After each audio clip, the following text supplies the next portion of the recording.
যে সমস্যার কথা আপনাকে বলেছিলাম, তিস্তা মহাপরিকল্পনা বাস্তবায়ন, বুড়িমারি এক্সপ্রেস বুড়িমারি থেকে চালু এবং লালমনিরহাট বুড়িমারি মহাসড়ক উন্নতকরণ, পাশাপাশি এই এলাকায় ভুট্টা ভিত্তিক শিল্প প্রতিষ্ঠান গড়ে তোলা, এই চারটি উদ্দেশ্য যদি এই চারটি পরিকল্পনাতে বাস্তবায়ন করা যায়, লালমনিরহাটের উন্নয়নের চিত্র পাল্টে যাবে।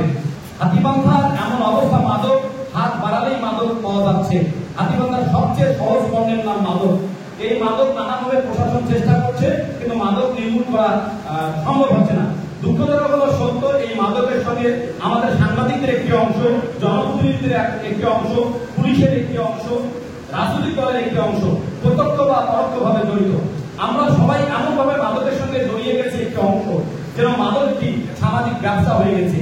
এই মাদক নির্মূল করা না গেলে বা মাদককে নিয়ন্ত্রণ করা না গেলে হাতীবান্ধা তথা লালমনিরহাট জেলার ভবিষ্যৎ বড়ই অন্ধকার হবে। আরেকটি বিষয় আপনাকে বলতে চাই, সেটি হলো লালমনিরহাট জেলার যে স্বাস্থ্য কমপ্লেক্সগুলো, হাসপাতালগুলো আছে, এই হাসপাতালগুলোর কিন্তু বেহাল দশা, চিকিৎসা ব্যবস্থা একেবারে ভেঙে পড়েছে।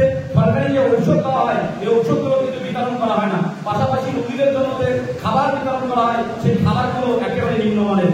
সম্মানিত জেলা প্রশাসক, এই মুহূর্তে লালমনিরহাটে পিসিবি এবং ওমেসের ডিলার নিয়ে তুলকালাম চলছে। কার কাছ থেকে কে লেগে দিচ্ছে তা নিয়ে একেবারে তুলকালাম কাণ্ড। 18 তারিখে আপনি একটি বক্তব্য দিয়েছিলেন, যদি ভুল না বলি, তাহলে বলছিলেন যে 5 তারিখের আগে যা হয়েছে সব বাদ দিয়ে নতুন করে গড়া হবে। আমি মনে করি এই মুহূর্তে পিসিবি, ওমেস এবং 15 টাকা কেজি চাউলের যে লাইসেন্স গুলো, এগুলো বাতিল করা প্রয়োজন, নতুন করে ডিলার নিয়োগ দেওয়া প্রয়োজন। পাশাপাশি এদের সুবিধাভোগী যারা আছে, এই সুবিধাভোগী আমরা বিগত দিনে দেখেছি যে 7 পিটানো বাড়ি, 2 টাকার মালিক গাড়ি বাড়ি, তারাও কিন্তু এই সুবিধাভোগীর আওতায় করছেন। তাদেরকে এখান থেকে বেরিয়েছে একেবারে নিরপেক্ষ একটি তালিকা করা প্রয়োজন। পাশাপাশি আপনাকে আজকে বলতে চাই, হাতীবান্ধা এবং পাটগ্রামের মানুষ মণিপুর হয়ে রংপুরে যায়। এই হাতীবান্ধায় সিএনজি, ইজি বাইক বা মহেন্দ্রতে যায়, এখানে ইচ্ছা মতো ভাড়া নেওয়া হয়। আমি আপনাদের প্রতি আহ্বান রাখবো যে এই ভাড়া যদি সর্বসাকুল্যে 100 টাকা বা 110 টাকা 20 টাকার উপরে হয় না, সেখানে 150 টাকা থেকে 200 টাকা নেওয়া হয়। ফলে সাধারণ মানুষ যারা চিকিৎসার জন্য বিভিন্ন কাজে রংপুরে যায়, তারা নানাভাবে হয়রানির শিকার হয়। আমি মনে করি ভাড়া নির্ধারণ করে দেওয়া দরকার। পাশাপাশি আপনাদেরকে বলিয়ে রাখি যে হাতীবান্ধায় কিন্তু প্রচুর খাদ জমি রয়েছে, এই খাদ জমিগুলো উদ্ধার করা প্রয়োজন। হাতীবান্ধা উপজেলা প্রশাসনেরও খাদ জমি আছে, যেগুলো উদ্ধার করা প্রয়োজন। এই খাদ জমি নিয়ে শুধু হাত বদল হয়েছে, কিন্তু খাদ জমি উদ্ধার হয়নি। পাশাপাশি লালমনিরহাট যে বুড়িমারি মহাসড়ক আছে, এই মহাসড়কে শুধু খাল খন্দে করা, বিভিন্ন জায়গায় উন্নয়নের কাজ হচ্ছে, কিন্তু এই কাজগুলো একেবারে ধীর গতিতে হচ্ছে।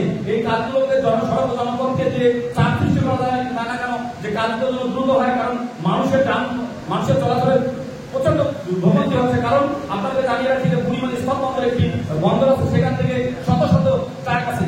পরিশেষে আপনার জন্য শুভকামনা রইল, আপনি